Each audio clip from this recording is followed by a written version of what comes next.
A very good evening, ladies and gentlemen. It gives me great pleasure to welcome you most warmly to the Symposium on Liver Diseases, organized by the Sri Lanka College of Internal Medicine, supported by PNG Health. This symposium tonight, ladies and gentlemen, will bring together academics, clinicians, and researchers of the highest caliber with an interest in liver disease who will most generously share their knowledge, expertise, and recommendations on a myriad of liver diseases and share modern advancements in battling the disease here in Sri Lanka and across the globe. So, once again, on behalf of the College of Internal Medicine, let me extend a very warm welcome to each and every one of you gathered here tonight. Without further ado, ladies and gentlemen, let me first and foremost invite Mr. Digitha Bandara, the business manager of PNG Health, to deliver the opening remarks.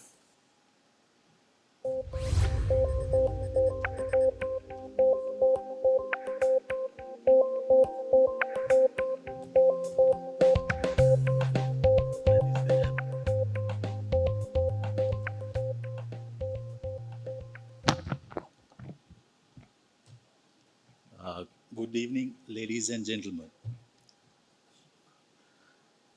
Dr. Kumuduni Jayasinghe, President, Sri Lanka College of Internal Medicine, and our invited distinguished speakers, Vidya Jyoti, Professor Arjuna De Silva, Senior Professor in Medicine, Department of Medicine, Faculty of Medicine, Ragama, Professor Anuradha Dasanayaka, Consultant Physician, Colombo North Center for Liver Disease, Professor in Pharmacology, Faculty of Medicine, Ragama, and Dr. V.G. Mohan Prasad, Senior Consultant, Gastroenterologist and Hepatologist, VGM Hospital, Coimbatore, India, and our invited moderator for this evening, Dr. Zuranga Manilgama, a Consultant Physician in Internal Medicine, Colombo North Teaching Hospital, Ragama, and distinguished guests.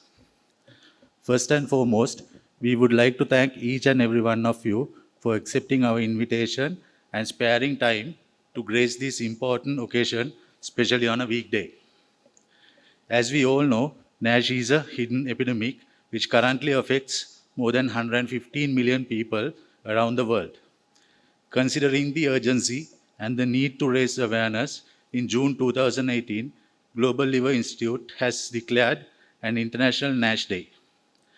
However, alarming stats reveals NASH will affect 357 million people around the world by 2030, and Asia is among the top 3 continents.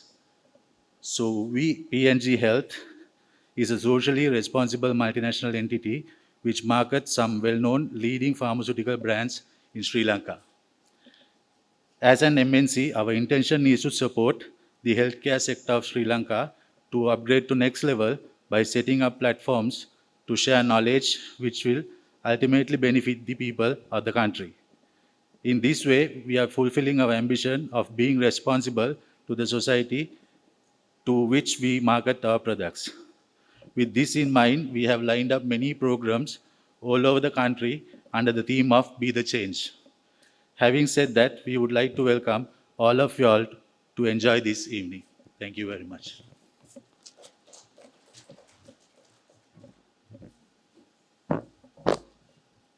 Thank you very much, Digitha. Next, I would like to invite Dr. Kumudini Jayasinghe, the President of the Sri Lanka College of Internal Medicine, Consultant Physician in Internal Medicine at the National Hospital, Kandy, to deliver the welcome address.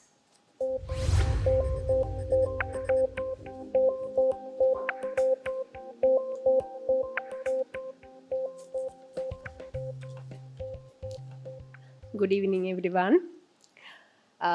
It's with great pleasure I welcome all of you to this symposium on liver disease organized by Sri Lanka College of Internal Medicine with the support of Procter & Gamble Health Limited.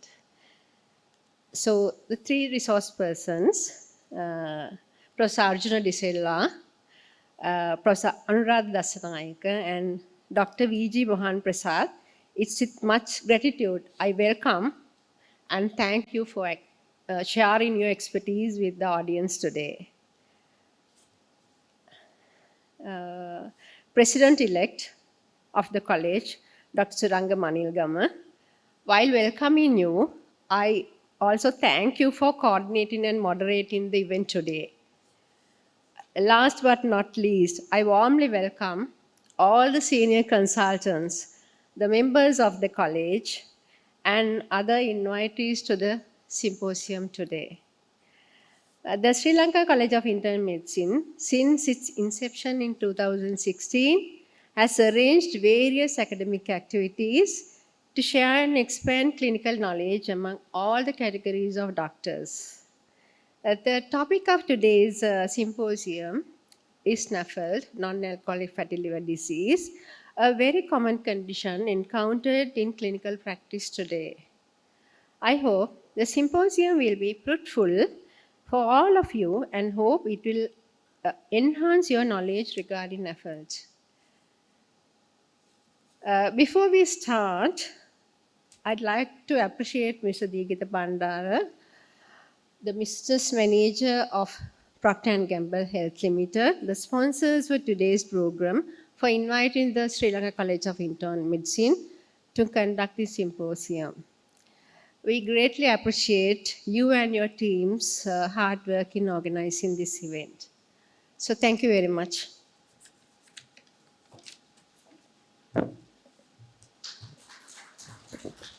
Thank you for your words, madam. Ladies and gentlemen, with that, we would now like to move on to the academic talks of the night. To moderate the session, I would like to invite Dr. Suranga Manilgama, the President-elect of the Sri Lanka College of Internal Medicine, consultant physician in internal medicine at the Colombo North Teaching Hospital, Ragama. Over to you, sir, to moderate the session from here onwards.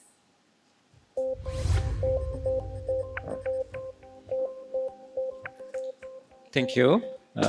Good evening, everyone.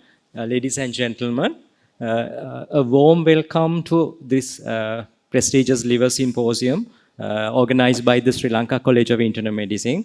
The topic is today is non-alcoholic fatty liver disease. And as you all know, with the looming epidemic of obesity, the prevalence of non-alcoholic fatty liver disease is also rising exponentially. And we have a panel of experts to discuss the topic in length. And the first speaker is Professor Arjuna De Silva. He doesn't need any introduction to this forum. As a formality, I would say a few words. Vidyajyoti, Professor Arjuna De Silva. He's senior professor in medicine, Department of Medicine, Faculty of Medicine, Ragama, University of Kelaniya. And he will speak on non-invasive diagnosis of NAFLD. And I will invite him to start his talk. Over to you, Professor De Silva.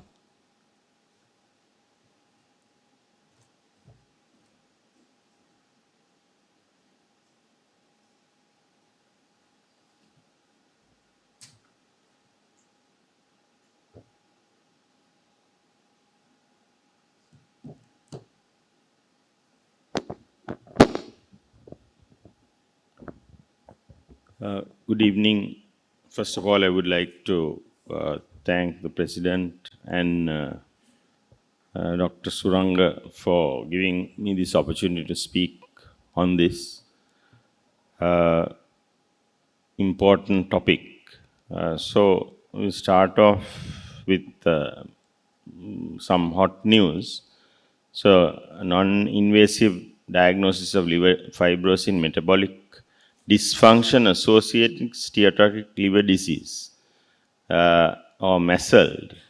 This is the new name. It's just June 24th.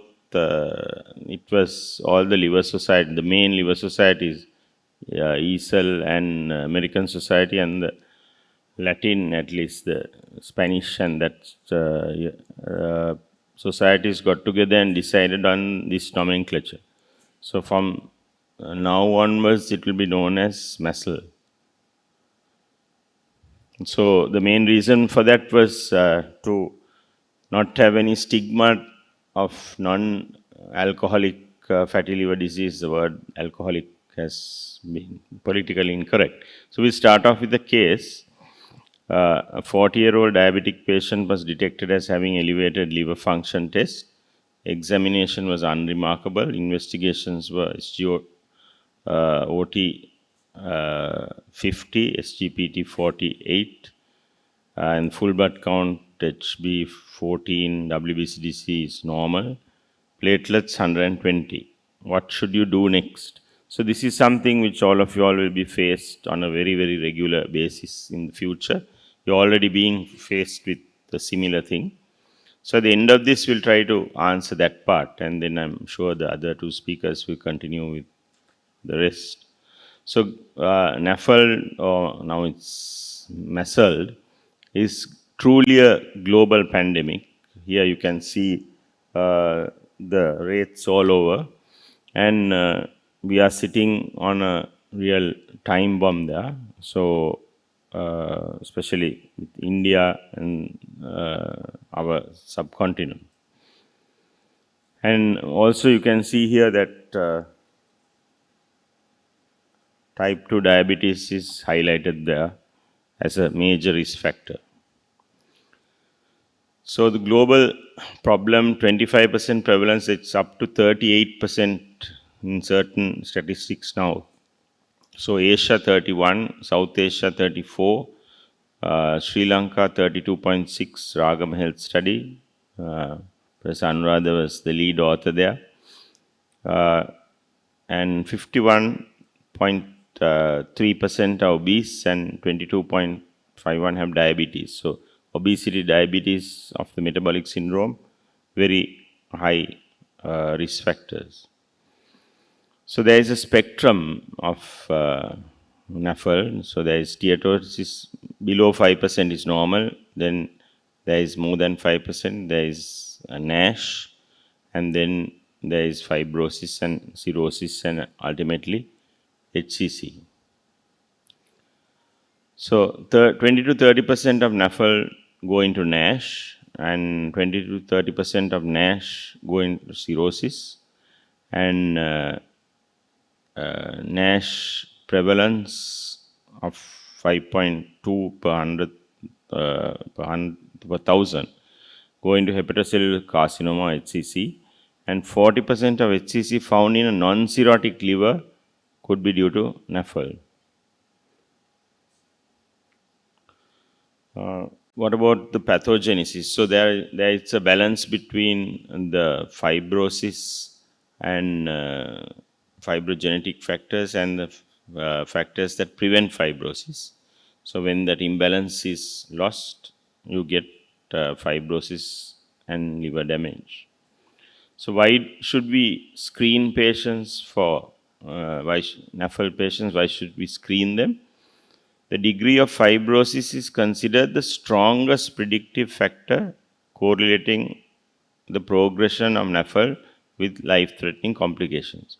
So there is enough evidence to show that fibrosis is the thing that is driving the mortality. What about liver biopsy?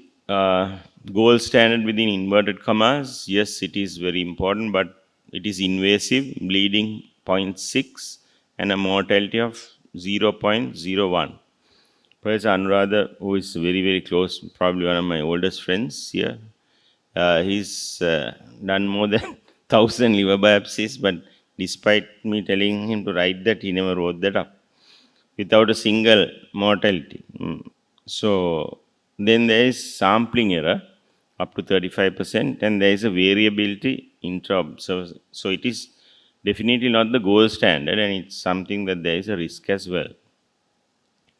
So there are various other things we can go for. So looking here, serological panels, we can go for liver biopsy, shear wave elastography, conventional imaging, and emerging technologies, gut microbiome, genetic testing, so many. But I will limit to a few tests. So they can be blood-based, non-invasive tests. That's what we are interested. So the basic principle is to use these tests more to rule out than to rule in.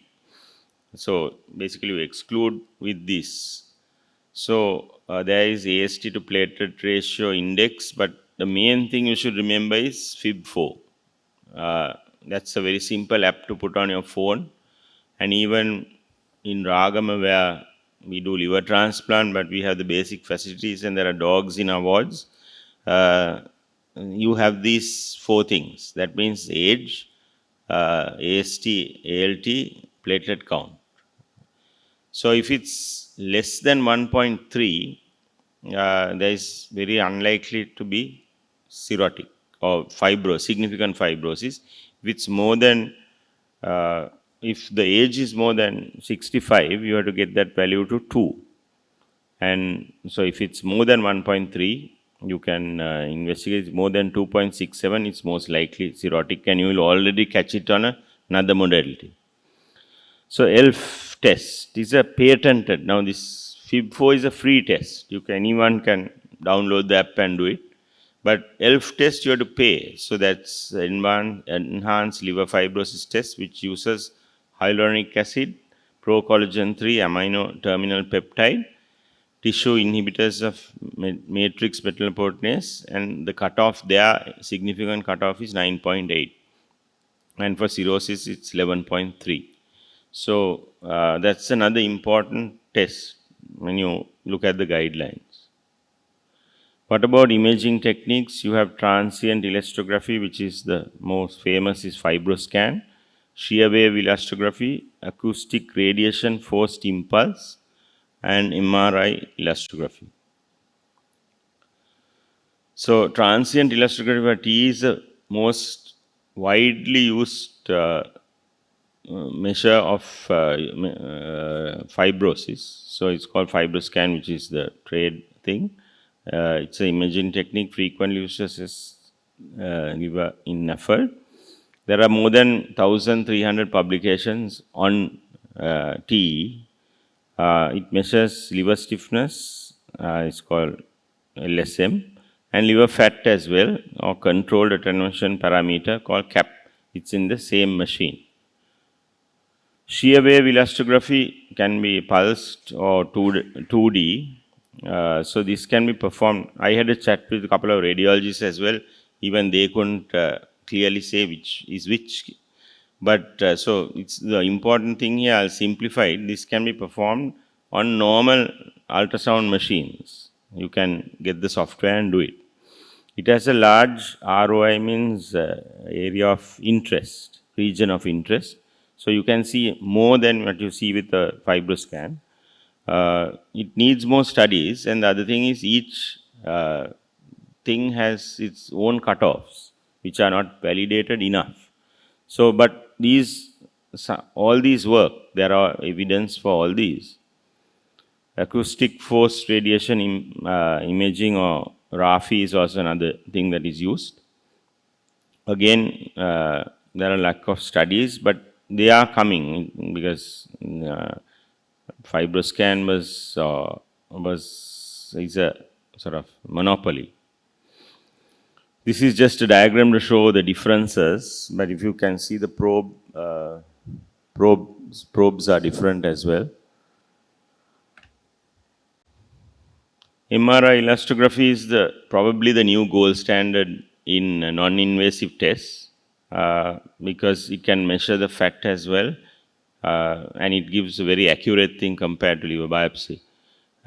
Almost similar things, but definitely it's expensive, it's not available, and it's definitely not first line, even in the West.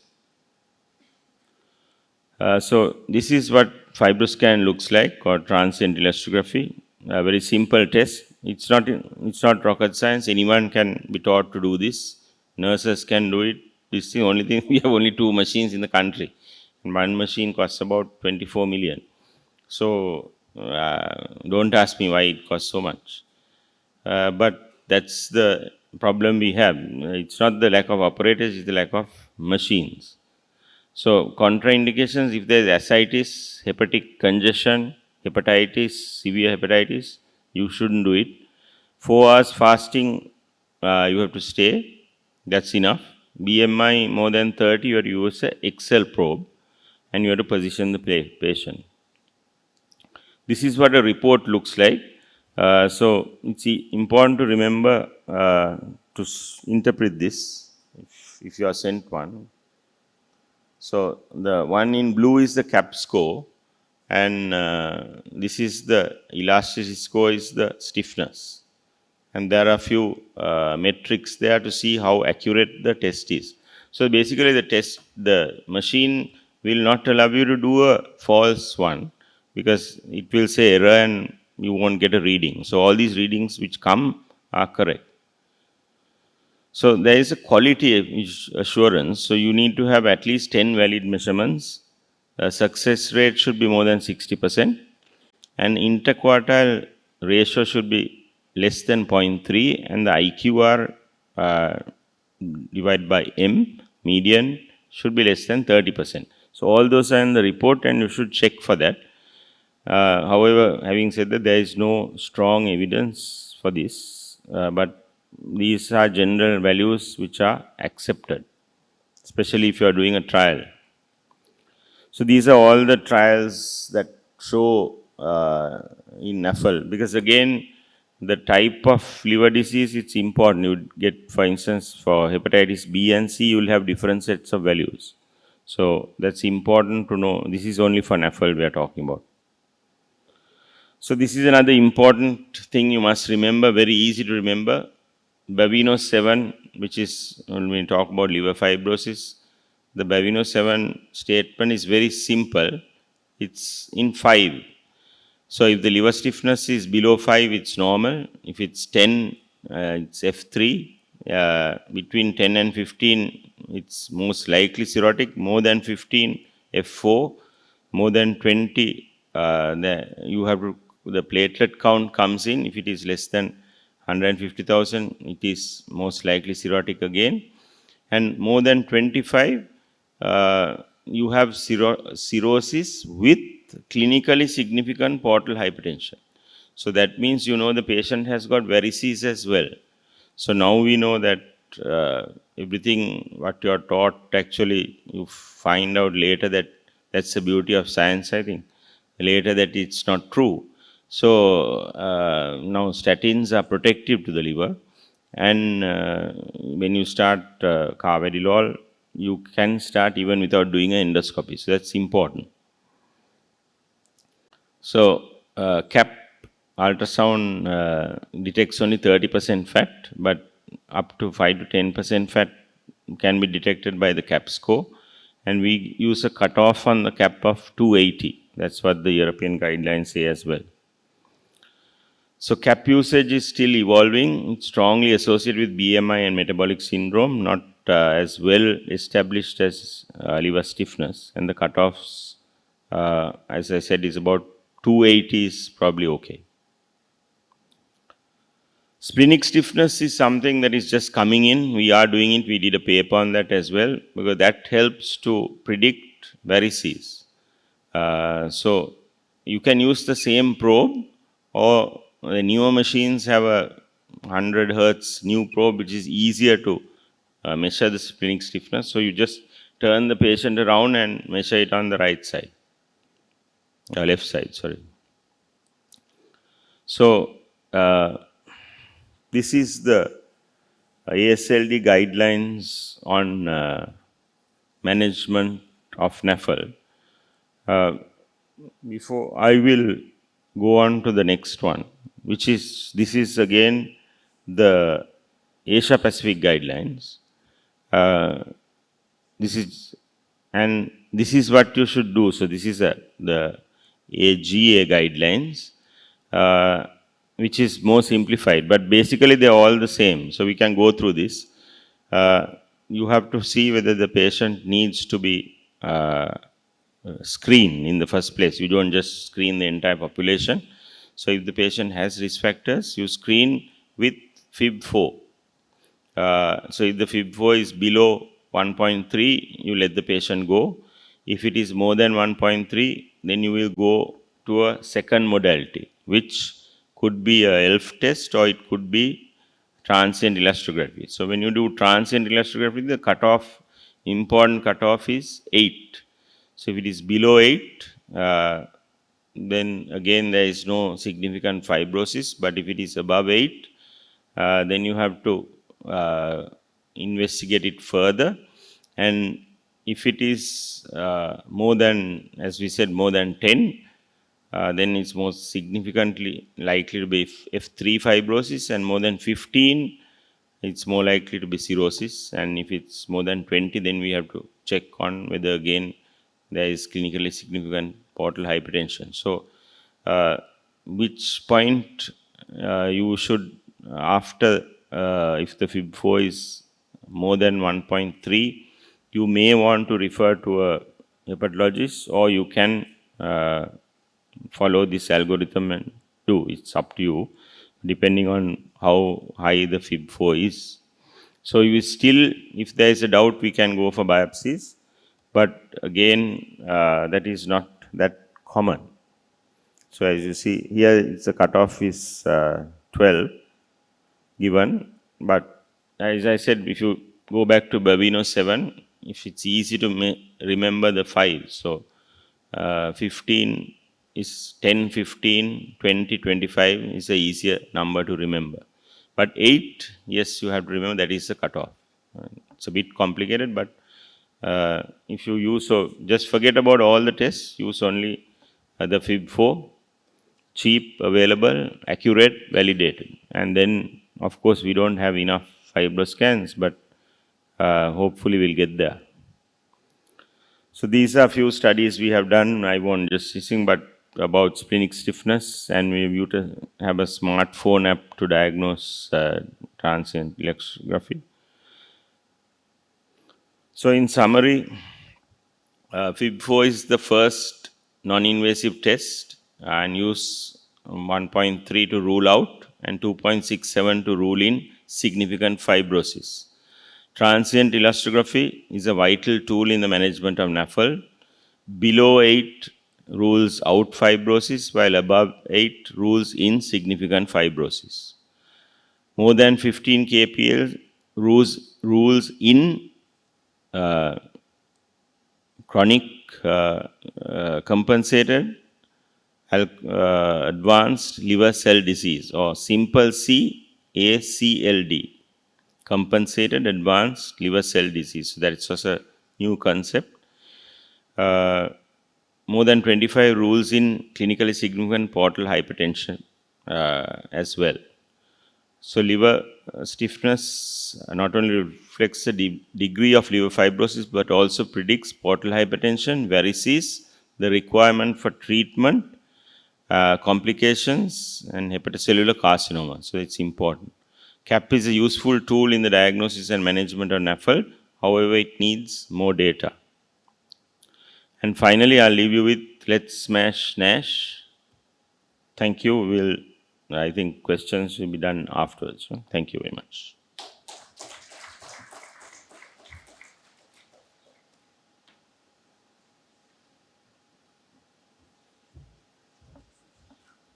Thank you for your informative talk on the overview, as well as the new nomenclature of the non-alcoholic fatty liver disease.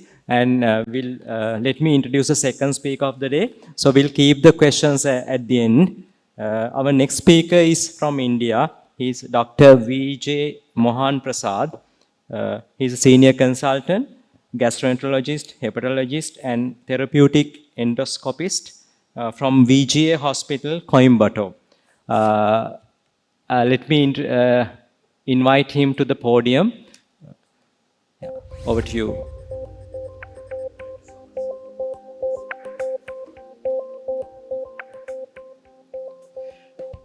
My salutations to the Sri Lanka College of Internal Medicine, and my respects to Madam President Dr. Kumudini Jayasinghe, and also to the President-elect who's been in touch with me, Dr. Suranga Manilgama, and also Professor Arjuna De Silva, and also Anuradha Dasanaike.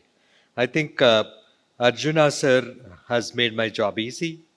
So I'm going to take you very quickly through who are the guys who are going to progress and how to catch them early and how to investigate and how to reverse this.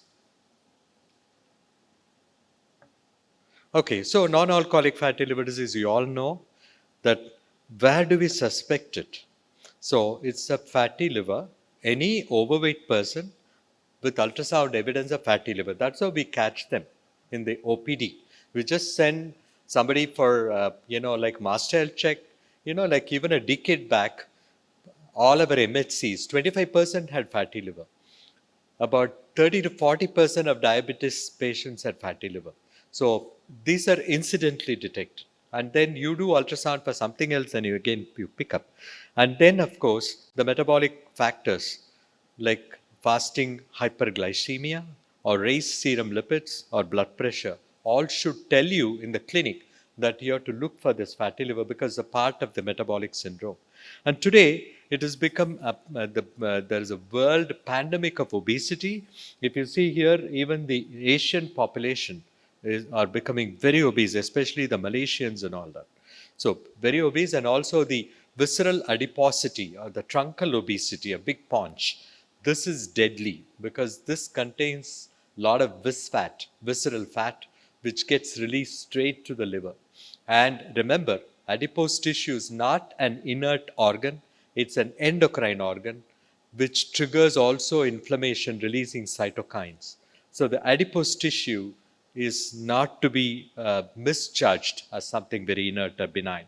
So is it possible to reverse obesity? Is a billion-dollar question. It's a very busy slide, but ultimately looks at so many cytokines and all that. So it might be a complex issue. A lot of research is on, but I'm sure we'll progress in that field. So we have to recall, I'm sure all of you know these metabolic risk factors. So how do you assess a patient? You do a waist circumference, anything about 94 in males and anything about 80 for European men and women. But for Asians, even below 90 is ideal. Anything above 90 also will trigger in males suspicion of a metabolic syndrome. Arterial blood pressure of 130 by 85, fasting blood glucose of more than 100, and then serum triglycerides of more than 150, HDL cholesterol of less than 40 for men and less than 50 for women is also important.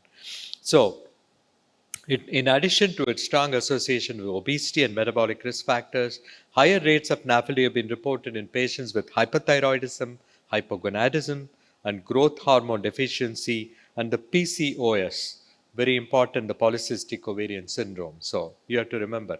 So I was in Austria a couple of weeks back, and now the EASL has come out with the new nomenclature. The steatotic liver disease is the entire spectrum.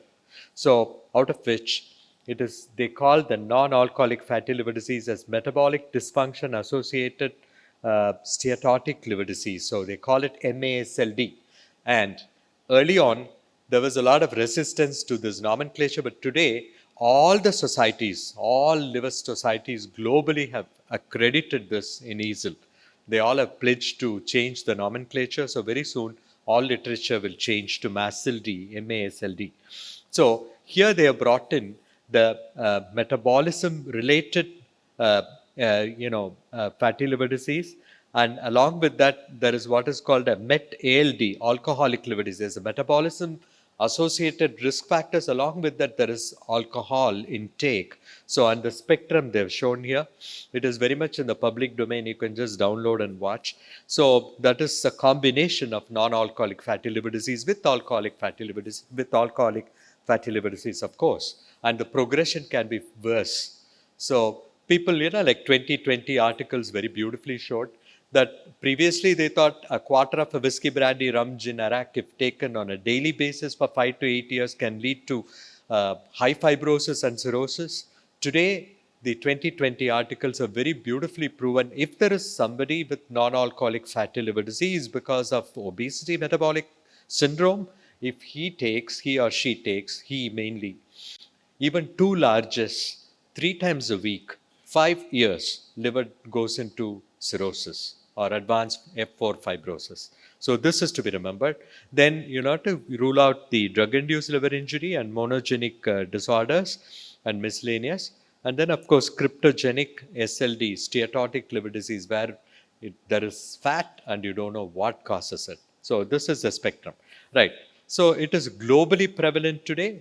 1/3 of the global population have, even the so-called underdeveloped African countries. I have another slide. When I spoke to African doctors, I presented their own statistics. It's really stunning that some of the cities in Africa can have up to 30%, 40% prevalence of fatty liver and obesity. So, in diabetes patients, which you all see in your clinics, so the risk increases twofold. And if you take 100 diabetes patients today, the non-alcoholic fatty liver disease exists in half of them, 55%. 1/3 of them have NASH, and 17% at the time of diagnosis, they have high fibrosis or F4 fibrosis. And people have shown, there's a beautiful study by Yunosi and Naga Chalasani. They've shown that if somebody has no diabetes, the progression of NAFLD to NASH occurs in 20%. On the other hand, if there is diabetes, it occurs in 40%. See, that is a pity. I don't think I can show here, but I can show here, probably with my cursor here. Yes. And then again, from NASH to cirrhosis progression in 15%, whereas here 20 to 25%. Cirrhosis to HCC 3%, here 5%. And again, post-transplant mortality is higher in the liver transplant, post-transplant in diabetic population. Yeah. The fatty liver, hence, it is not a benign disorder. Mortality keeps on increasing. This is a 14 to 13-year follow-up study. If there is no NAFLD, the liver-related, cardiovascular-related mortality is low, but it keeps on increasing exponentially to, if there is a fatty liver, steatosis to steatohepatitis. So NAFLD increases cardiovascular death. Today, we know that the patients of non-alcoholic fatty liver disease die because of heart attack rather than because of liver cirrhosis or HCC. So NAFLD and HCC are absolutely related. There is an increase in HCC, higher the fibrosis, higher the mortality, very beautifully shown. And NASH fibrosis decreases survival further.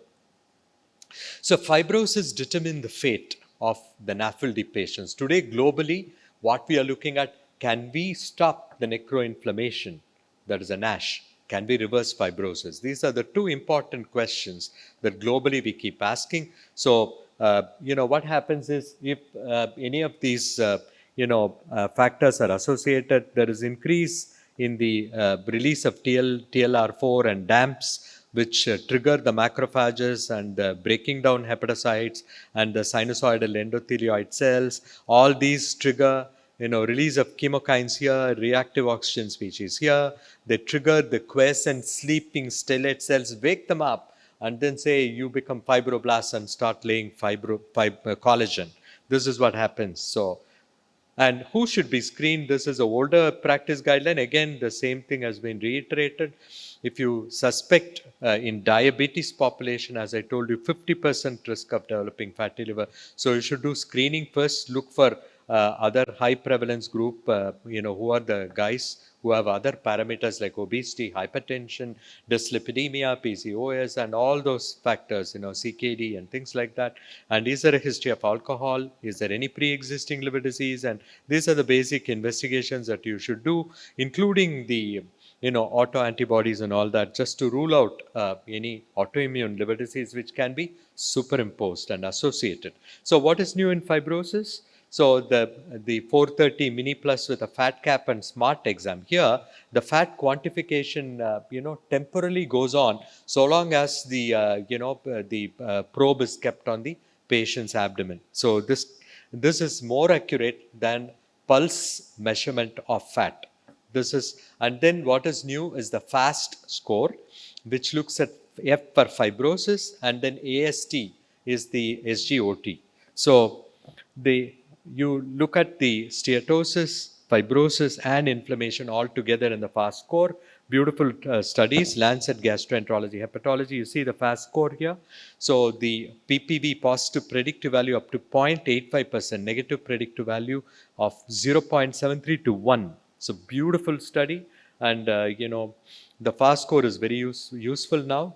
So this is our own data. I'll just show you some examples like 306 and 3.1. So here high fat content, usually it has to be below 150, max up to 230 is okay. So 306 is high fat, but no fibrosis, below 8 as we were, the previous speaker was discussing.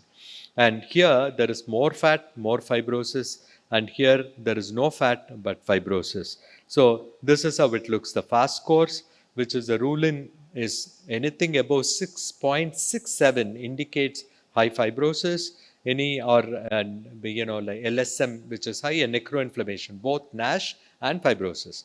And anything below 0.35 you can rule out. This is how the FAST scores look. Here it is, even though fat is high, fibrosis is not there, AST is normal, so FAST score is low. Here the FAST score is 0.88 and 0.73. These have significant fibrosis and NASH. So all who need screening was given by EASL, EASD and ESO guidelines for the management. These are the recent guidelines. So, but all now talk about the non-invasive liver tests.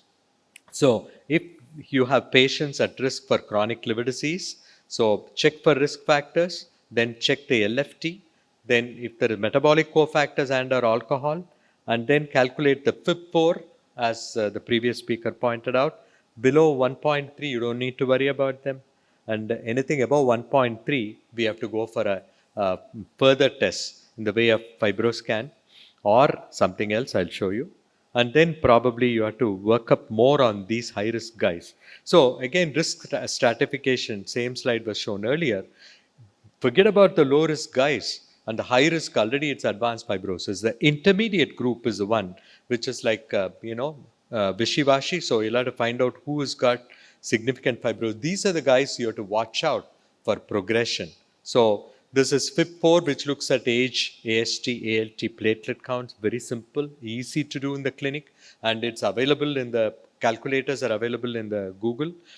And the NAFLD fibrosis, the NAFS, comes along with this. The BMI and albumin and impaired fasting glucose is also taken into consideration. So this is another step of help above the FIB4 to take care of the intermediate zone guys. You're not bothered about the low risk guys and the high risk guys. You're already all defined even by FIB4. Here you relate to the intermediate zone. Again, this can help. And these are all the locations which now research is on. Every single part of this, newer molecules are being tested. So the treatment is the final part that I'm going to speak about. So you are what you eat. This has to be told to your patients, very important. More exercise will reduce lipolysis, adipose tissue, lipolysis comes down, insulin comes down, so insulin resistance comes down. On the other hand, if non-exercisers, obese people have high lipolysis and increased insulin, and more free fatty acid is released from the lipid tissue, all the white adipose tissue, the VAT, and undergoes metabolism in the liver, giving so much of stress to the liver. So diet is also important. There are what are called immunogenic diets. Those have to be avoided. For want of time, I'm not going in. And again, the 5%, 7%, 10%, you all know, weight loss, how it can reverse NASH and how it can reverse fibrosis. Now, there is something new for all of us, what is called the auto-brewery syndrome, where like the gut microbiome can synthesize alcohol. So one need not take alcohol and develop fatty liver, alcoholic liver disease. You can, even with NAFLD, bad gut bacteria, they can generate alcohol, ethanol. So that can go straight damage the liver because it can go through the portal venous radicals. So, and what is leaky gut hypothesis is very important. The gut barrier is very important, and here there is a leaky gut which has been identified in NASH guys, and also pathogenic microbiome has been recognized. So there's so much of information. I'm not going through all that for want of time. These are the claudin, occludin, and E-cadherin and all that will hold the tight the cells. maintain the epithelial integrity of the gut, the gut mucosa. The gut microbial dysbiosis has been very beautifully shown. So probiotics have been used in chronic liver disease 3 months, 6 months, 12 months. They've all shown necroinflammation coming down. So, and even the ESPEN, the latest practical guideline, brings in the role of probiotic apart from nutrition. So, and it has been incorporated, even the British Journal of Medical Sciences, they've incorporated gut microbiome, the pre-probiotics and symbiotics in the management of non-alcoholic steatohepatitis. So, in your clinic, anyone who's above 45 years, anyone who's got diabetes and obesity with a high NAFLD fibrosis score, and again, fibroscan value of above 7 kilopascals, if AST-ALT are elevated more than 1.5 times upper normal limit, and ultrasound showed grade 2 steatosis, these are guys who can progress to NASH, fibrosis, cirrhosis, and hepatocellular carcinoma. This is our own data, just showing you out of 1,311 patients of NAFLD, 750 underwent fibroscan. This is long back, 2009 to 14. And with pharmacotherapy, 18 months, all of them, the AST-ALT came down. So beautiful, response even to pharmacotherapy. So don't think there is no pharmacotherapy. Yes, there is pharmacotherapy you can treat. So the molecular engines that drive NASH can be halted. The metabolic abnormality, inflammation, fibrosis, and cirrhosis, and can also be reversed. So what are the drugs which are recommended by the societies? Vitamin E and pioglitazone are the ones. And now our Drug Controller General of India and INASL have certified saroglitazar, which is a dual PPAR alpha delta or alpha gamma agonist to be used. And now you have metformin, liraglutide, pioglitazone, of course, SGLT2 inhibitors, and of course, obeticholic acid still undergoing trial, not being cleared by FDA. And I've done an investigator-initiated trial, which I'm going to publish. OBT is very good in reversing fibrosis in these patients. So current treatment of NASH is very limited. Ursodeoxycholic acid today has been incorporated by EASL also in the treatment. So this is the management algorithm overview. For want of time, I'm just skipping through. So vitamin E is the last part that I'm going to touch upon. It's an antioxidant, anti-inflammatory, anti-apoptotic drug. So PIVENS is the study which originally published by Arun Sanyal, where they randomized controlled clinical trial they did of pioglitazone, vitamin E, and placebo. 96 weeks they gave. So, and they've shown very beautifully, this is the result. Placebo group had 19% response, and as expected, pioglitazone 34 and vitamin E 43. They said this was statistically significant. And vitamin E also brought down the necroinflammation in the liver. So, and this is the New England Journal of Medicine article again by Sanyal 2018, Arun's. And again, here the safety has been well proven, and no major adverse events that were seen in the study. And originally they thought we had to use only in non-diabetic population, but today they have proven equal efficacy in both the diabetes and non-diabetic population, both. And even vitamin E improves the transplant-free survival and hepatic decompensation in patients with NASH and advanced fibrosis. So, and systematic review and meta-analysis of vitamin E trials, lot of them are there. 2020 Therapeutic Advance in Gastroenterology has published, and this systematic review and meta-analysis of 15 RCTs with 1,317 patients, vitamin E statistically improved the ALT, AST, fibrosis, and NAS at early and also late follow-up. So this is very important. So this is very good. A lot of combo trials have also been done. So the 2017 guidance paper, has said it is not recommended in diabetic patients, but today they reversed it. Today you can use it even in diabetic population. NICE guidelines again has spoken about this. So in we have to take into account the comorbidities and risk of adverse events before starting on. So what is new? The omics. So we have now genomics, epigenomics, metabolomics, transcriptomics. So all these are there. All these are so beautiful. I have a lot of studies here. I don't have time to talk about them, but they are showing great promise, both as biomarkers as well as therapeutic targets. This is new, and there are a lot of unanswered questions and unmet needs. I'm skipping for want of time. I'm just stopping here with the take-home messages. NASH is a rising public health threat whose outcomes are determined by the severity of fibrosis and or development of HCC. So NASH pathogenesis is multifactorial, but the dominant disease drivers are not established and may differ among patients. This is from EASL guidelines, what they are saying. NASH HCC has both shared and unique pathogenic determinants compared with other etiologies. Fibrosis pathways are increasingly unclear and increasingly clear now when compared to the past and targetable. Now that is what we are trying to do. We have also initiated a GSK trial on 17 hydroxysterols. So where we're going to reverse fibrosis. So we just started the trial now, initiated in my center. We're one of the 5 centers in India. So early stratification of the subset of NAFLD patients who are likely to progress to fibrosis will help in prevention of complications. So I welcome you for our gastro update program at Coimbatore, which happens between 25 and 27 of August coming month. So it'll be a wonderful place to spend your time and also probably learn. Thank you very much for your kind attention.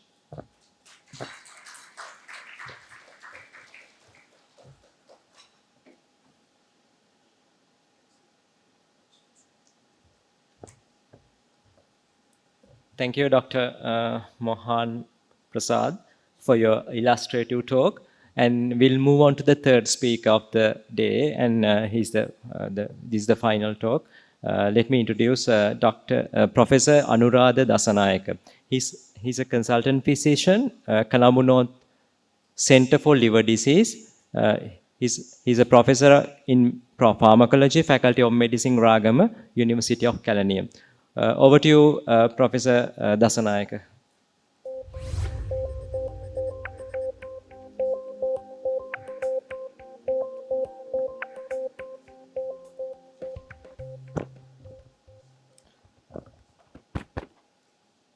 Good evening, ladies and gentlemen. First, I would like to thank Madam President, the Council, and Dr. Suranga Malingam for inviting me to give this talk on management of patients with advanced chronic liver disease due to NAFLD. So my objectives are to introduce you to this nomenclature, advanced chronic liver disease, then to talk about clinically significant portal hypertension and the interventions that could delay progression of liver disease, and talk a bit about liver cancer, and also to talk a bit about liver transplantation in these patients.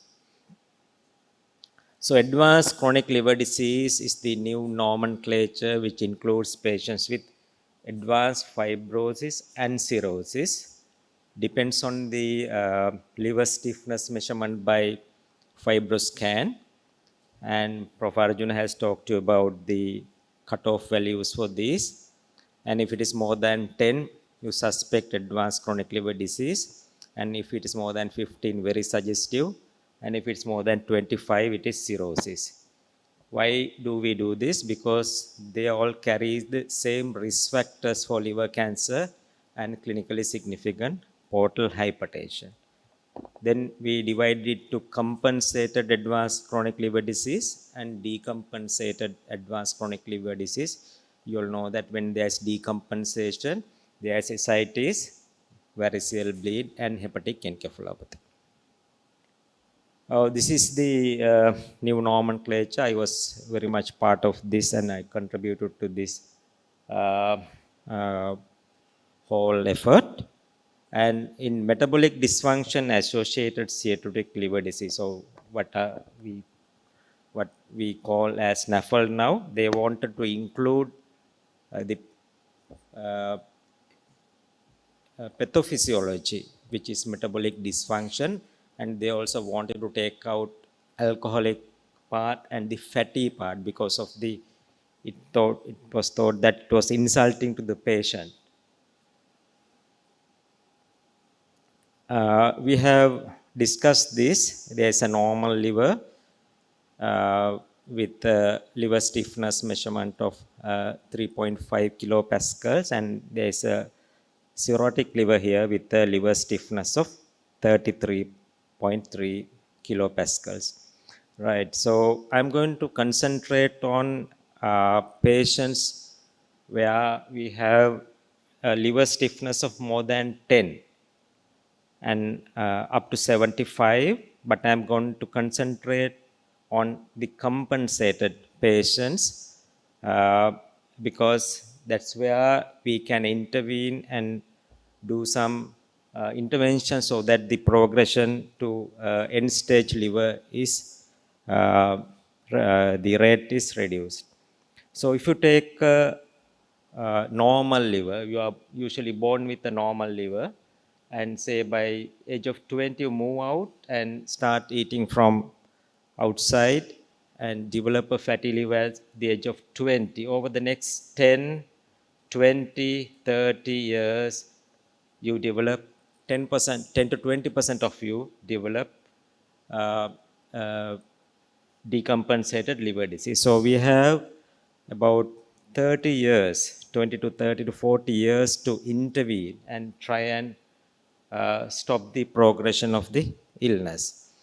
Why should we try and stop this progression? Because this is a disease with 100% mortality. It's worse than cancer. And all of them end up with a miserable death, which is very painful to the patient and the family. And also transplantation is not an option for most of the patients because it's very costly and there is organ shortage and there is lack of expertise, and most of the time these patients are not suitable candidates for transplantation because of the age and the comorbidities. Here we have a window of opportunity to delay decompensation and death by interventions. So for do that, you have to diagnose advanced liver disease quite early in the illness. So how should we diagnose advanced chronic liver disease early?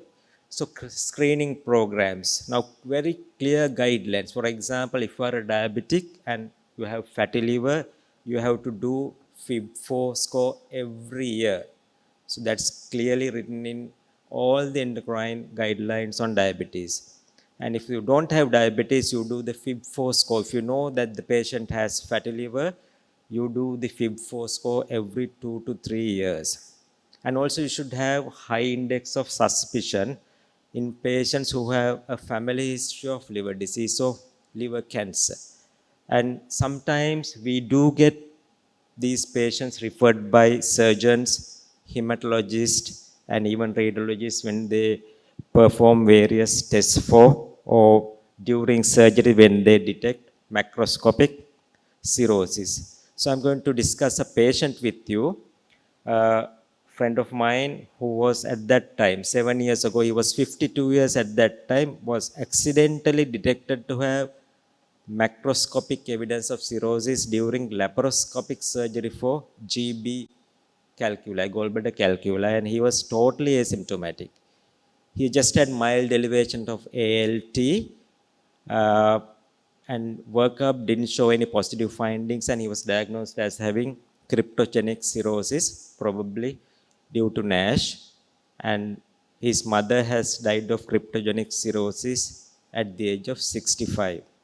So being a friend of mine, he had few questions for me. How long I am going to live? When do I need a transplant? How can I be a suitable candidate for transplant? Is there any drug or any other measure to delay progression? And my mother had it. Will my child get it? So he's well and alive after 7 years with the interventions. He's still asymptomatic, fortunately, and he's expected to live another 5-10 years with the interventions. So if you have compensated advanced chronic liver disease, what is next?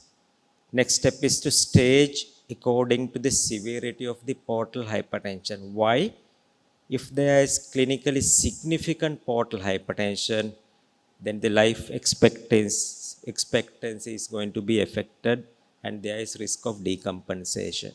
And this landmark trial, one of the best evidence that is available to treat these patients come from this trial on carvedilol, which is called the predecessor trial, which has clearly shown that carvedilol reduces not only bleeding but decompensation, which includes hepatic encephalopathy and ascites. So carvedilol can be started in these patients, which will delay decompensation. So, sorry for the slide, which is not clearly visible. Uh, so, clinically significant portal hypertension can now be diagnosed without an endoscopy just by doing a fibroscan. According to this anticipate model in Baveno 7, Professor Arjuna talked to you about Baveno consensus statement came out in 2021, which will tell you that you can diagnose clinically significant portal hypertension if there is a liver stiffness measurement of more than 25 kilopascals, or if it is between 20 to 25 with a platelet count of less than 150,000, or if it is between 15 and 20 with a platelet count of 110,000. So if there is clinically significant portal hypertension, you can start carvedilol on them. So these patients with no varices, so if there is no clinically significant portal hypertension, they have just 1% chance of dying at 1 year compared to patients who have bleeding from varices with ascites. There is risk of 57% chance of dying at 1 year. You see the difference. So, life expectancy, if there is no clinically significant portal hypertension, it's 10, 20 or more years. But when they decompensate and when they start having ascites, it just drastically reduces to about 2 to 3 years. And if there is regular paracentesis, it further reduces to about 6 months. So, can these people who are stable without clinically significant portal hypertension, can they die unexpectedly? Yes. So, these are the causes for unexpected deaths in these patients, which you have to take care. Liver cancer is number one. Then there is chance of them getting acute on chronic liver failure due to uh, hepatitis, superimposed hepatitis like hepatitis A or B, then drugs, drug-induced liver disease, and even alcohol. So objective is to prevent these. And at the same time, as previous speaker from India mentioned, Dr. Mohan, that the number one cause of death is myocardial infarction. So, or other cardiovascular diseases. So we have to address other cardiovascular diseases in these patients with NASH cirrhosis. So can we delay progression? Yes, we can, and this should be our objective. Professor Burrows, the famous British, late Professor Burrows, the famous British hepatologist, just before his death in 2014, he wrote in the Lancet, the challenge of the 20th century is to prevent decompensation, not he's a famous transplant hepatologist. Even he, in 2014, mentions that in Lancet, that the challenge in the 21st century is to delay or avoid decompensation, not transplantation. So how can we delay the progression? There are very specific measures and general measures. So number one is to treat the underlying cause or removal or suppression of the primary etiological factor like hepatitis B, hepatitis C, autoimmune hepatitis, and in alcohol to stop alcohol. Then number two is surveillance for liver cancer. even a patient with advanced fibrosis can end up with liver cancer, who was to live another 15, 20 years, can die from liver cancer if you are not very careful. Then vaccinations, when available for hepatitis A or B. In Sri Lanka, we give hepatitis B in our immunization program, but hepatitis A, more than most of our serotics are non-immune for hepatitis A. So hepatitis A vaccine is a must. In also the B, if they are not in the program, they have to be administered both hepatitis A and B vaccines. Then varicose surveillance or clinically significant portal hypertension, and to treat them with carvedilol. And other medications like statins, I will discuss one by one. So I have discussed this about hepatitis B and C. But what about NAFLD? Can we treat NAFLD?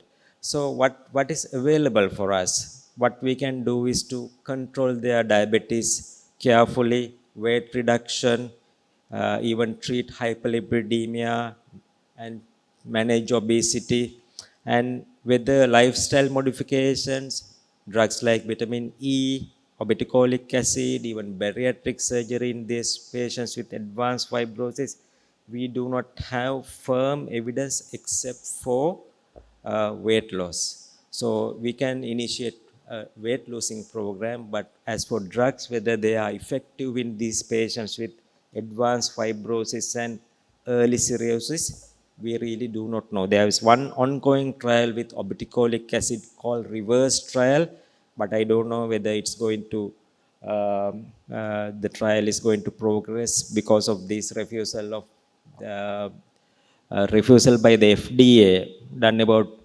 1 week back to register or approve obeticholic acid as a treatment for NAFLD, citing adverse effects.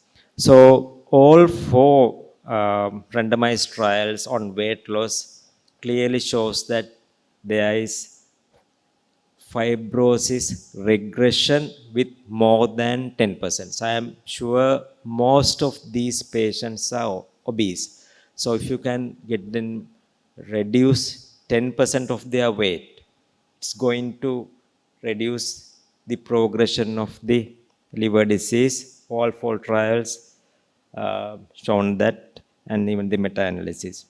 So avoiding high risk medicines like NSAIDs, even methotrexate, herbal medicines is a must.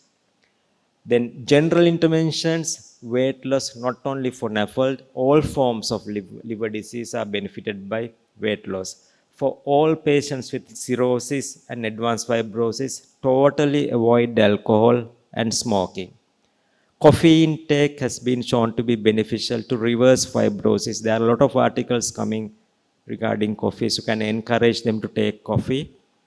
And nutrition and exercise, I will talk in detail, and you have to get a nutritionist involved and start an exercise program, right? There are enough and more papers coming out on the value of coffee in patients with NASH, cirrhosis, and even advanced chronic liver disease.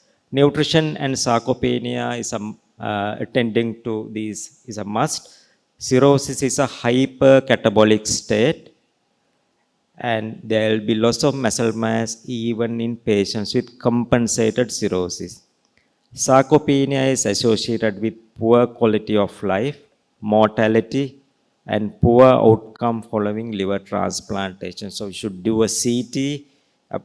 Ideally, you should do a CT and measure the degree of sarcopenia at the beginning, right? That's the recommendation, right?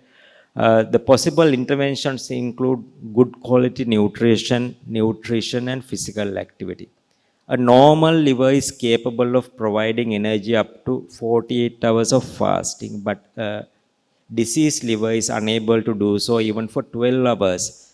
And muscle catabolism starts overnight, which reduces, affects the overall survival. So a late night snack, something like a yogurt or even a piece of cheese, will help them to overcome this reduce the fasting period till morning breakfast, a late night snack. And muscle strengthening exercises are going to be very useful for these patients. So the EASL, the European Guidelines Summary on Compensated Cirrhosis, as tells you to give them a normal calorie diet and normal uh, protein intake or slightly higher than normal, because 20% of patients with even compensated cirrhosis have nutritional deficiencies. And vitamin D and micronutrients like zinc supplementation is recommended, especially if there is a deficiency. So there are a lot of articles on the value of exercise in cirrhosis in preventing sarcopenia.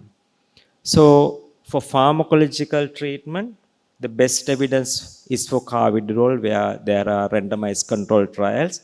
But statins, metformin, angiotensin converting enzyme inhibitors, even aspirin, uh, are considered beneficial. So if there is an indication, I am sure these people will have an indication to use these drugs like statins, and if there are diabetes, you can continue metformin.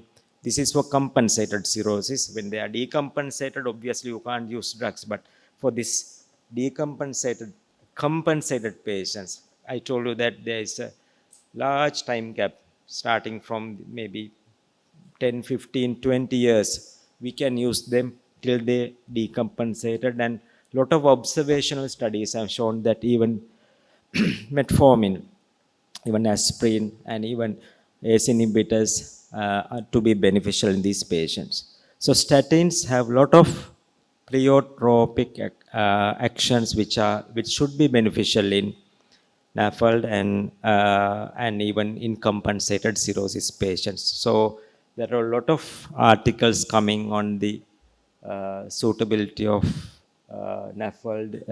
statins in compensated cirrhosis. If the medical students told you about this 10 years ago, you would have failed the final exam.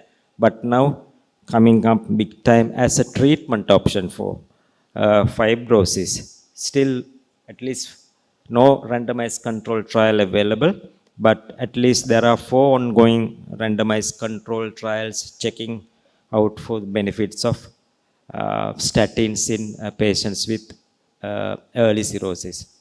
So the guideline from Bavino, the recommendation is to continue statin if there is an indication.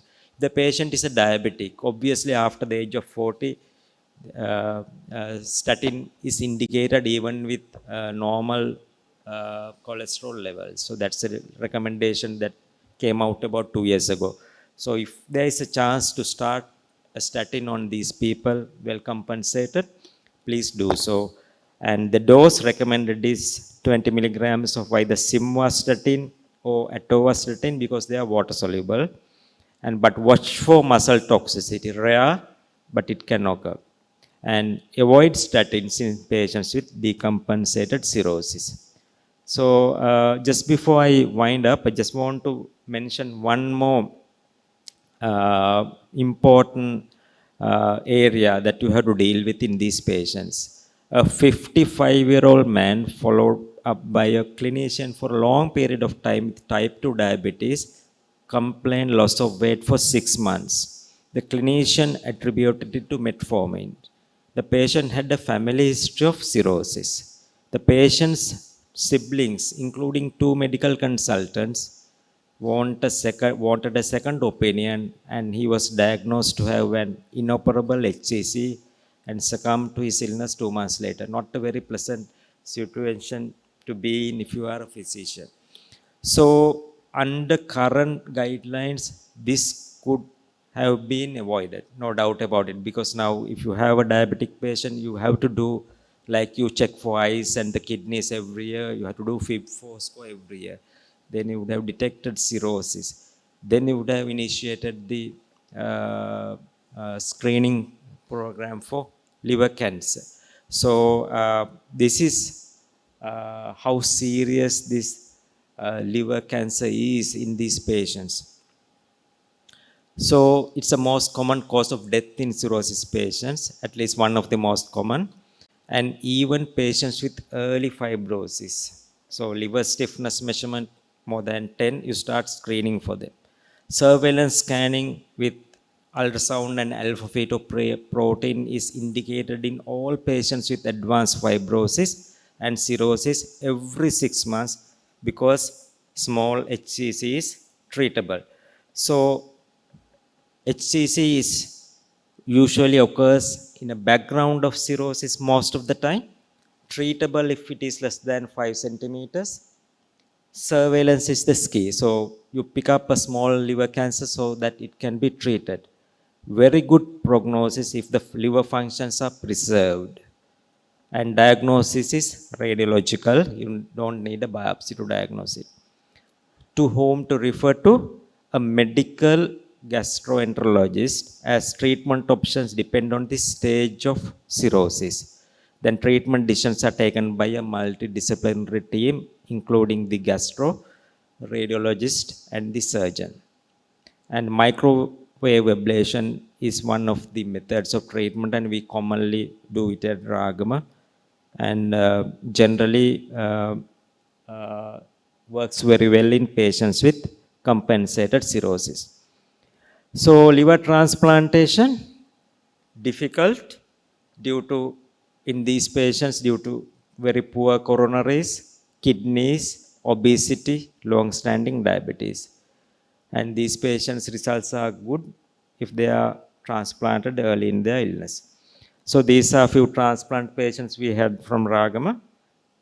First live donor transplant, first pediatric transplant, and first transplant for acute liver failure. But unfortunately, the results are not so good for adult cryptogenic because of these comorbidities.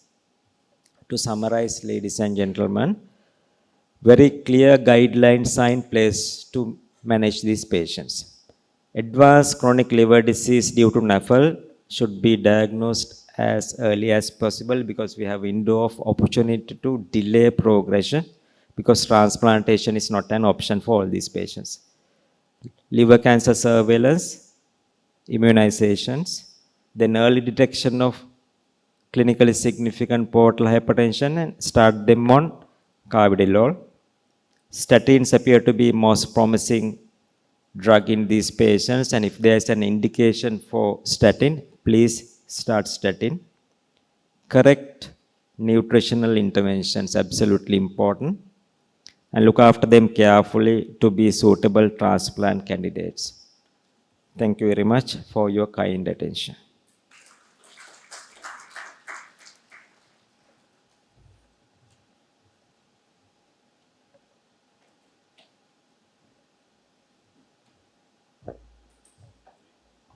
Thank you, Professor Dasanayaka, for your excellent talk. And now I cordially invite all the speakers to come up to the stage. Now it's time for discussion.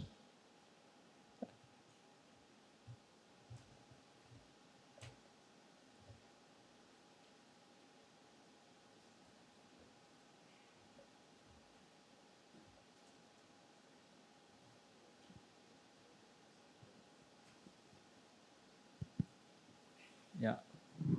Do you have any questions to ask the panel? I think you may be having lots of questions.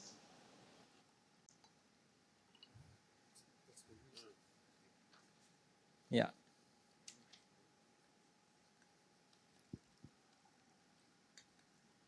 Can I ask a? Can I ask them a question? Yeah, sure. Yeah. How many are physicians and how many are gastroenterologists? Are there any gastroenterologists here? And physicians? All are physicians, right? Okay. So, how many see fatty liver in their clinics? Please put up your hands.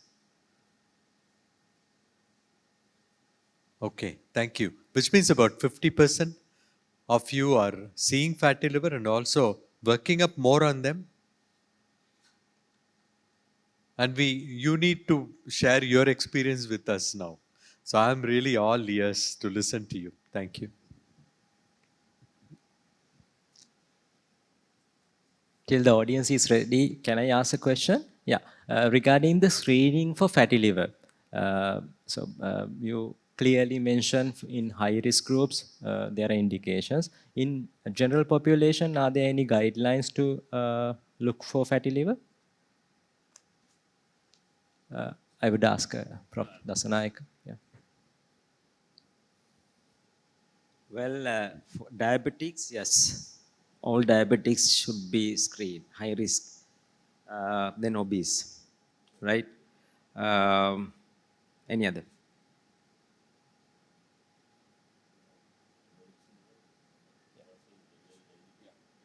But when you diagnose fatty liver, then depending on if you are a diabetic, you have to do the FIB4 score every year. If you don't have diabetes, it can be done every 2 to 3 years. Yeah, I think probably in Sri Lanka you can even screen everyone, but in India it's close to impossible. I think we are trying to overtake China in the population, so impossible to screen the entire general population. But of course, all diabetes patients should be screened for fatty liver as well as coronary vascular disease, and also all metabolic syndrome guys. Today the obesity is so much on the rise, and with the because Niti Aayog, the government of India, requested Indian National Association for the Study of Liver to find out how much is the childhood obesity today and the fatty liver. So I've taken it. I'm the chairman for this project Pan India, which is going to start screening all school children, north, south, east, west, with the help of Rotary. So there's a project which just been launched. So we'll take it up in the next couple of years, and but then we'll have some statistics on that. Any questions from the audience? Yeah.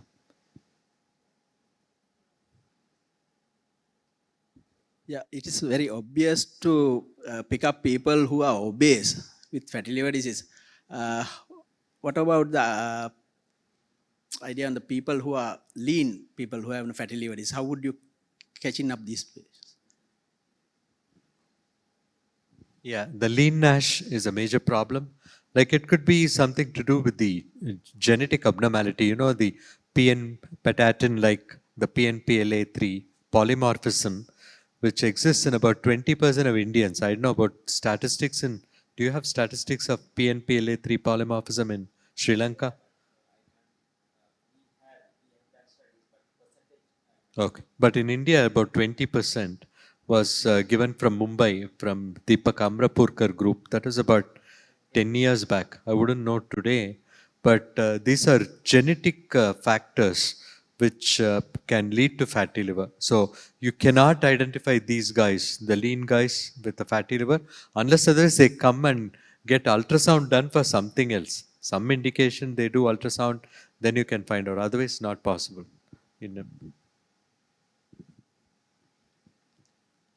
And I would ask Professor De Silva. So when you do liver functions, we see a lot of patients with deranged liver functions. So what is the place of elevated transaminases to diagnose the fatty liver disease?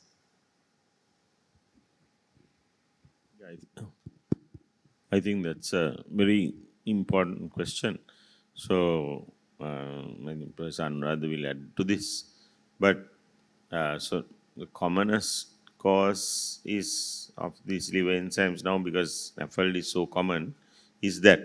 But we must not forget that there are other causes. And if it's not NAFLD, then you have to go after that and look for another cause.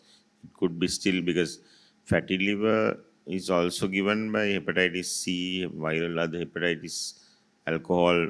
Of course, we may be able to get with the history, but so it's that though NAFLD or fatty liver is the commonest cause of elevated liver enzymes, that's not the only cause. So you have to definitely look for a cause. That's number one. And number two, you can have NASH with normal fatty liver, with normal enzymes. So that all because the enzymes are normal, that doesn't mean that the liver is normal. And even in the normal range, it's important to look for reversal of SGOTPT. Want to add anything? If the liver enzymes are elevated and still you see, even if you see fatty liver on ultrasound scan, if you have resources to investigate, it's best investigate for other causes. If you don't have resources to investigate, because these tests are absolutely costly, so you do the hepatitis panel and the uh, iron studies and copper study, it will cost you about 25,000 Sri Lankan rupees. So for then one thing that you can do is to initiate some interventions, like ask them to reduce weight and start exercising, and the liver enzymes become normal at 1 month, right? Then you can skip most of those tests, because if patient has ultrasound scan evidence of fatty liver and he may be a diabetic, if he's obese, then obviously you know that it's fatty liver. But if the liver enzymes do not normalize after some interventions, but then even if it is costly, you have to go behind and find out whether there is hepatitis B and autoimmune hepatitis, depending on the age, sex, and so on. Actually, in my clinic, I'll be what sort of AST/ALT level that triggers my suspicion is in any female, anything above 19 units, I would start looking up more. Number one, any male above 24. So this is what I practice and follow. I will actively look for any problem that's happening in the liver. Even though, like all labs will give up to 40 is normal. I don't think that should be taken as a trigger, but you should start suspecting. You don't need to put them, create a scare, but you can start looking for any cause. It could be metabolic, it could be alcohol, it could be drugs, it could be anything. So but keep your mind open and start looking. Fortunately, in our country, hepatitis B and hepatitis C are not very common compared to our South Asian neighbors. Very few hepatitis B and hepatitis C patients we see in Sri Lanka due to some reason. So, so we can skip some of them at least if the liver enzymes normalize with because of the cost. Ideally, should be doing, but very costly to do them.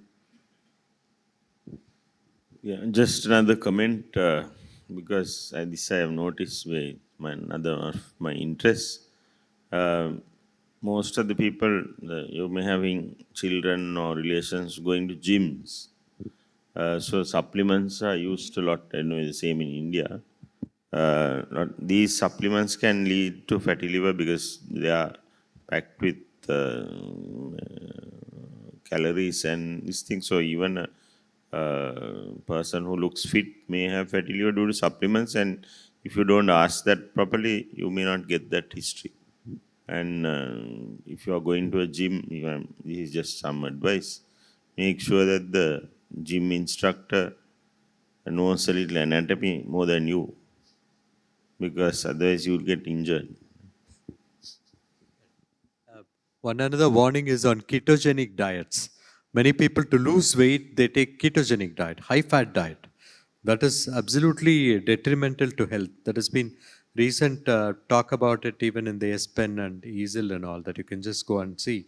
It can enhance the risk of coronary artery disease, enhance the lipid levels in the blood, can be deleterious to health. So I think a proper history taking is very important on the nutrition of the patient, and what other things like Sir was saying about supplements, the gym supplements, all those have to be looked into very carefully. Yeah. So a young gentleman found to have fatty liver grade 2, otherwise healthy, and having deranged liver functions. So we apply FIB4 score, and it's less than 1.37. So are you going to start any treatment, vitamin E or any other treatment for those kind of patients other than lifestyle modifications? Definitely, I think Professor Anuradhi led, but definitely no. Lifestyle, as he showed in that there is evidence for if you lose 10% weight, you can reverse fibrosis. There is no FDA approved medication as yet. All medications have side effects, but this has no side effect. So definitely you have to go for weight loss. And you don't need medications, because as we said, there is only still limited evidence and nothing has really come. But having said that, we have now very good, very efficient weight loss medication as well, in addition to lifestyle. So that's one thing we can think of. Any questions? Now the use of statin when the fatty liver, with the elevated liver enzymes, how high can you go with the, is there any limit or you can just use? I'll give this to Prof. Anurag, his favorite question. Well, if you have diagnosed NASH, then there's no higher cutoff for not using it. After diagnosing NASH, it will be the medication. The moment you start it, and the lipids will come down, and that will help the liver in the long run. So gradually they will start coming down. The statin-induced liver disease is something very rare, but transient elevation of liver enzymes are seen quite often, but statin-induced liver injury is very rare. There have been deaths reported, but maybe 1 in 4 million cases like, so it's very, very, very rare to have a statin-related liver injury. So if you have diagnosed NAFLD, even there's elevated liver function, so you can start a study. I would, augment the concept of Professor Dasanayake. Very important to use statins. Never say no to statins. Statins are our friends. He just showed a beautiful slide where even it reverses fibrosis. See, basically how the statins elevate the liver enzymes in the blood was a billion-dollar question, which I used to also look out in the literature. You don't find, but I found one article which shows that, see, the AST is the mitochondrial transaminase, the other one ALT is in the cytoplasmic transaminase. So it produces a leak of the cell membrane of the hepatocyte. So this enters into the blood circulation through the sinusoids. That's how it goes up. So it's a very mild phenomenon that happens. What I would do is always I'll use probably the lowest dose of statin, that is required to keep the cholesterol down, triglyceride down, and not use a very high dose of statin like what the cardiologists use to protect the heart attack. That is what the cardiologists want. They use 40 milligrams. I use 5 milligram, 10 milligram to keep the ALT, AST down, to keep the cholesterol, triglyceride down. So everything comes down. Patients are able to tolerate. Like sometimes they have this myositis, muscle pain and all that. So you have to look at CPK and all that, follow up in anybody with, but we don't, do you do CPK in all the guys who are on statins? No. Only if they complain of muscle weakness or pain, then you have to go for the testing. Shamila, you have a question? Quick question. We all know that coffee is protective for liver. Do you have any data for Ceylon tea?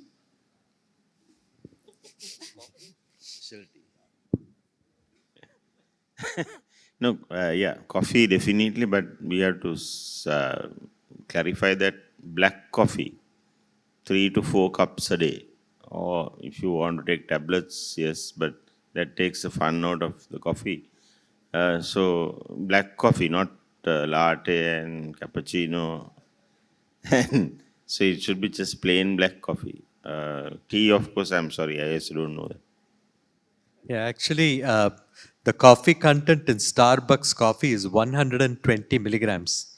And the caffeine containing coffee was better than non-caffeine containing coffee. These are all there.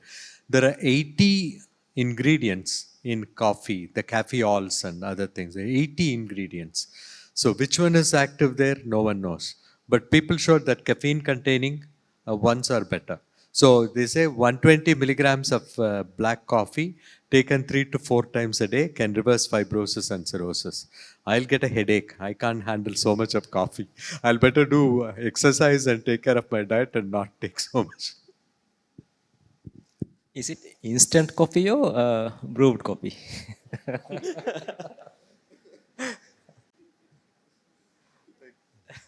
Yeah, the South Indian filter coffee, what we call, we are very fond, from Tamil Nadu, we are very fond of South Indian filter coffee. That has 75 milligrams of caffeine in, a glass of coffee or a 200 ml of coffee.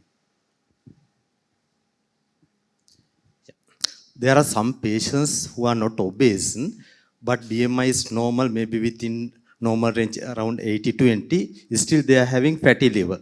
How much weight we should reduce on those patients? What advices we should give?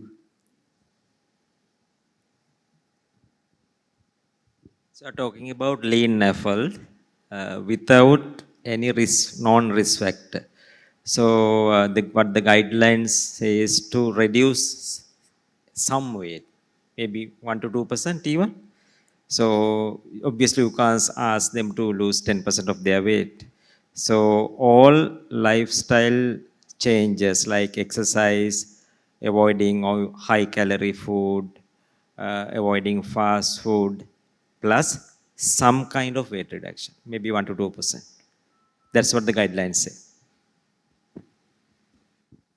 These may be the ones with the genetic abnormalities Dr. Prasad talked to you about a few minutes ago. I would aim at keeping the BMI below 22.9 in the Asian population. The European population, they accept up to 23.9. We would aim at 22.9. So that's what the BMI is important there also.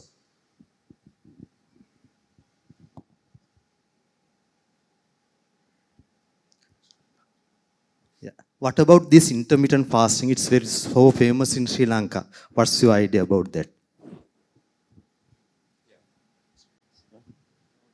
Yeah, intermittent fasting is very good. People have shown that increases even the life span of an individual. So they say 14-hour fasting is enough. You close at 7 o'clock your supper and take your next meal after 9 a.m.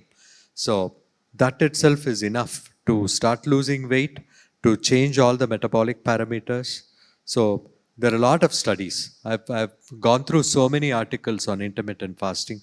Seems to be working. Apart from, of course, the Mediterranean diet is the MD. It's called the Mediterranean diet is very good. So more of fish, more of vegetables and fruits, and less of red meat is what we'll have to preach to the patients. Yeah, I think there is a lot of evidence for intermittent fasting, and actually the first person who advised that was Lord Buddha. The monks are supposed to follow intermittent fasting in any case. Unfortunately, they don't follow that, and we see huge. Yeah, if we do a study on the monks, so the fatty liver prevalence will be close to about 70%. I mean, that's not evidence based, but so intermittent fasting definitely works. How you reduce the weight is not that important, but as I said, ketogenic diets definitely are not on. So that's important, I think. Dr. Prasad, can I ask you a question? Can you do intermittent fasting in diabetics? What's your idea about it? I won't recommend intermittent fasting for diabetics because sometimes the oral hypoglycemic agents may be long acting and they may drop their blood sugar in the night. And again, for example, cirrhotics, you cannot advise an intermittent fasting. They need a late night snack. Absolutely important. Carbohydrate or plus some protein might be also good. So I would not recommend to a diabetes patient as well as I would not recommend to a cirrhotic.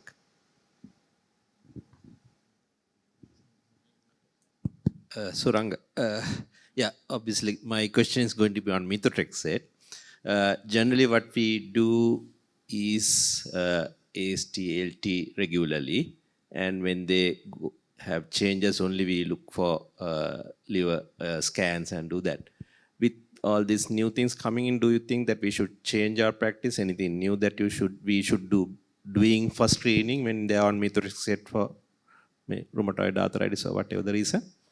About 2 weeks ago, there was a nice paper, can't remember from, yeah, yeah, saying that methotrexate is not liver toxic. So I don't think now we should be checking for liver functions with methotrexate. About 2 weeks ago, Dominder. Probably. Did you I have read not. that? No, I have not. Right. Okay. So there is a very good paper coming out saying that it was, it's not causing any liver fibrosis or any liver toxicity. But before that, earlier we used to do biopsy. So after fibro scan came to the picture, we started doing the fibro scan. And if there's no fibrosis, we used to recommend you on starting methotrexate. But I don't know, very soon the guidelines will change from your point of view. Yeah. Yeah. Yeah, thanks. But we are talking about if the liver, if I mean, we do get people who on methotrexate their liver functions goes up. So we are not very sure because most of the time what I experience when you stop it for 1 month, it actually comes down. So probably it may not be the reason and we re-challenge, nothing happens. So as you said, probably it's not the methotrexate, but there are people who have second time re-challenge, it goes up again. So don't know exactly whether it's a methotrexate or something else causing it. Or in those patients, do you still think that we should be stopping that, or we should do a fibroscan, and if there's no fibrosis, continue? Yeah, unfortunately, despite it's going to affect me, I had be evidence based. So, no, definitely about a month ago, as announced, that very large study. It was very heart wrenching for me. We have already written the protocol to do this same study, but this was a very big study which clearly showed that there is no liver toxicity in long-term methotrexate. So, I mean, idiosyncratic reactions can occur, so liver enzymes can occur, but definitely long-term no toxicity clearly shown. So, you don't need to screen, I think, definitely. No screening there.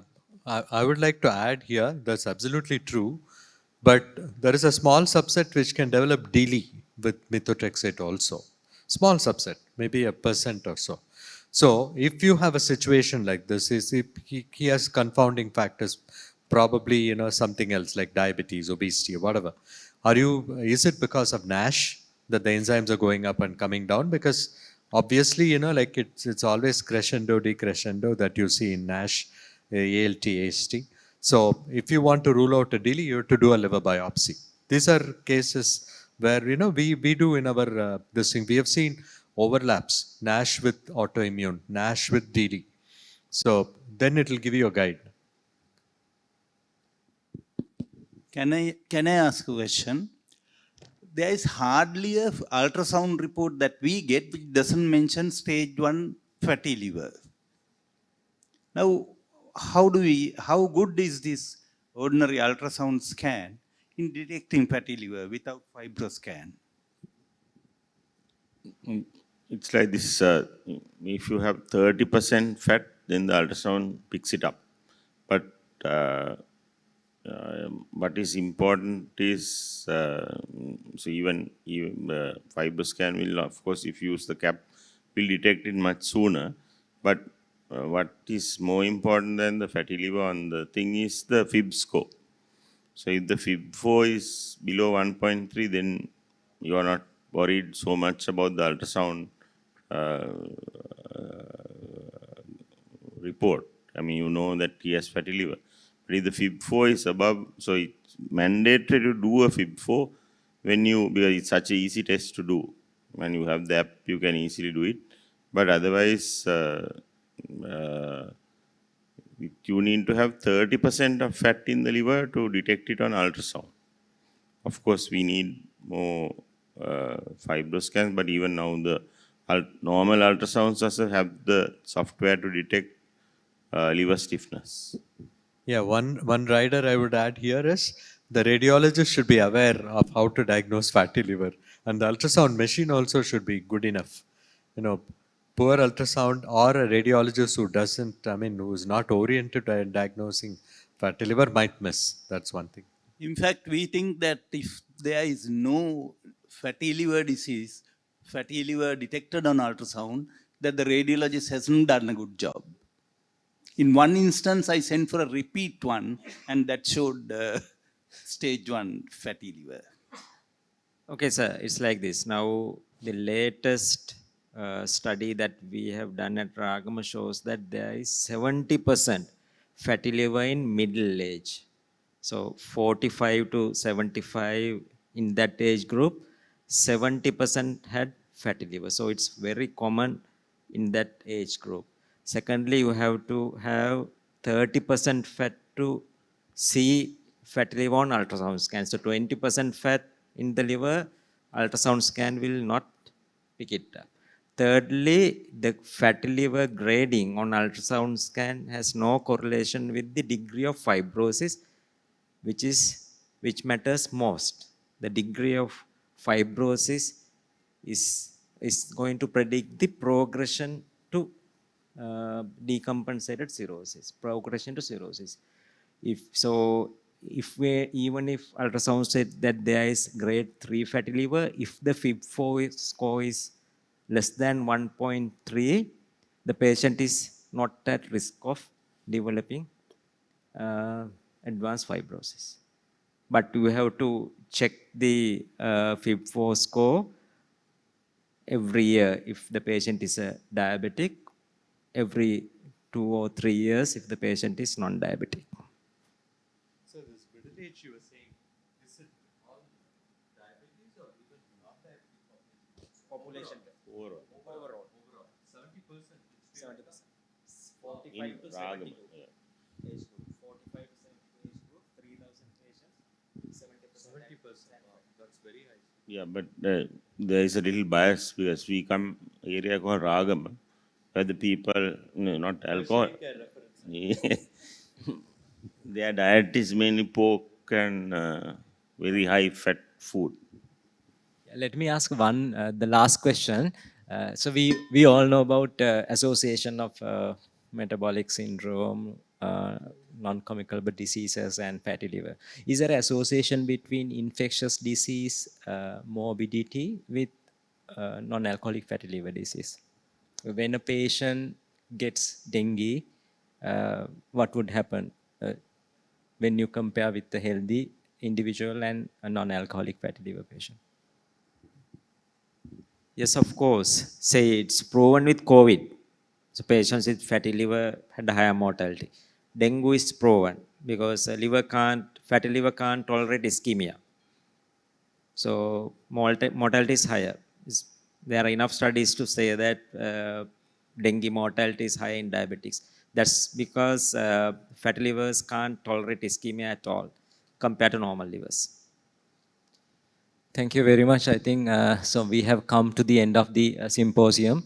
On behalf of the Sri Lanka College of Internal Medicine, I would like to thank all our speakers, panelists, for sharing their knowledge and giving us the insight to fatty liver disease. We call it now metabolic associated liver dysfunction.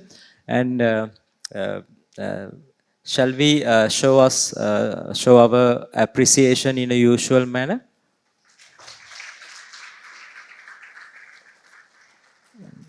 Thank you.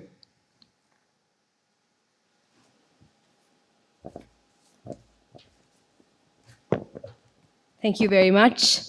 Once again, a very big thank you to all three of our speakers and our moderator. With that very engaging Q&A session, we bring our academic talks to a close. Before we wrap up, we'd like to allow a few minutes for our principal sponsor, P&G Health, to play some of their promotional content. I would like to invite the resource persons to take their seats in the audience.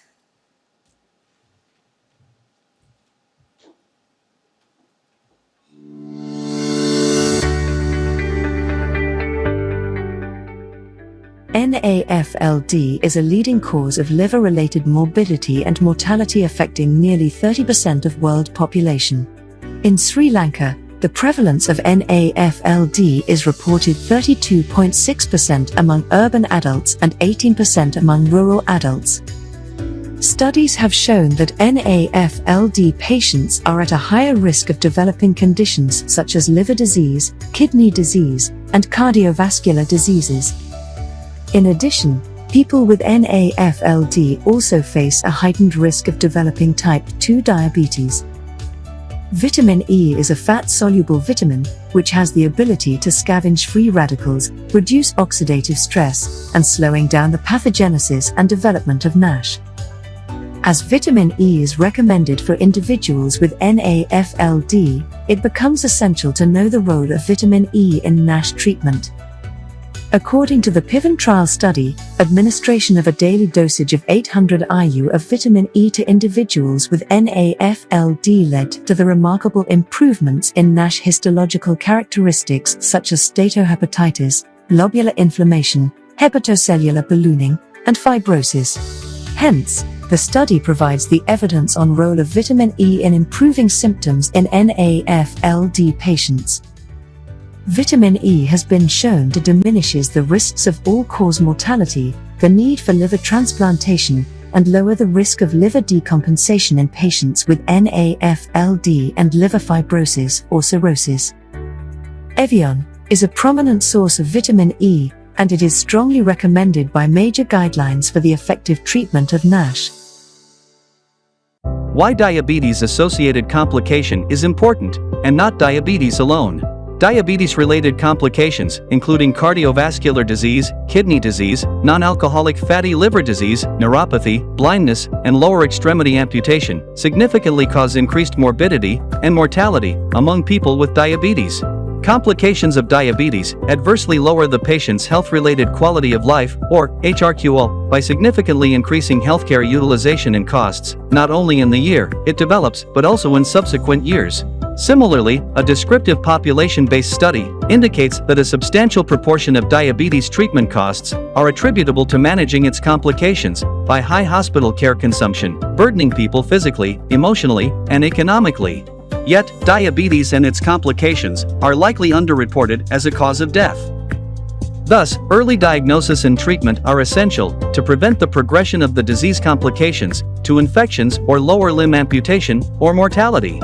Some of the signs and symptoms of diabetic complications, such as neuropathy, include pain, burning, tingling, or numbness in the toes or feet, and for NAFLD, include fatigue, upper abdominal pain, thirst, bloating, and sleep disturbances.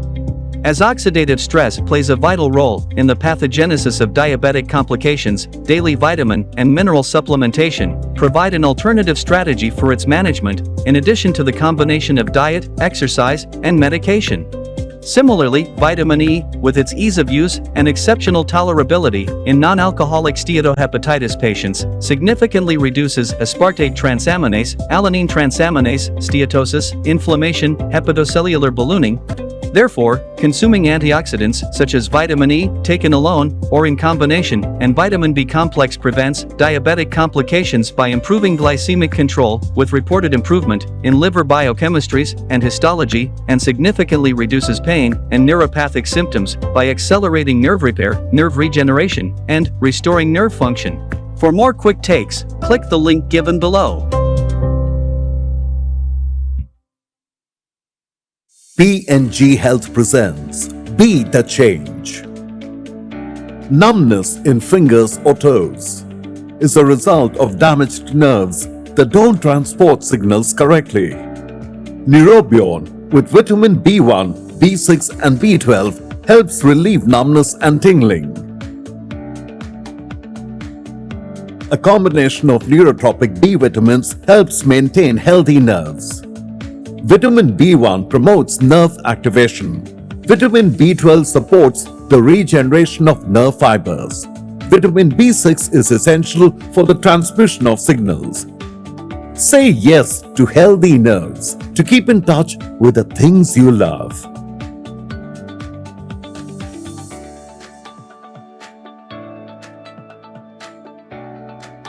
Neurobion is the world's #1 B vitamin brand with a combination of neurotropic B vitamins B1, B12 and B6.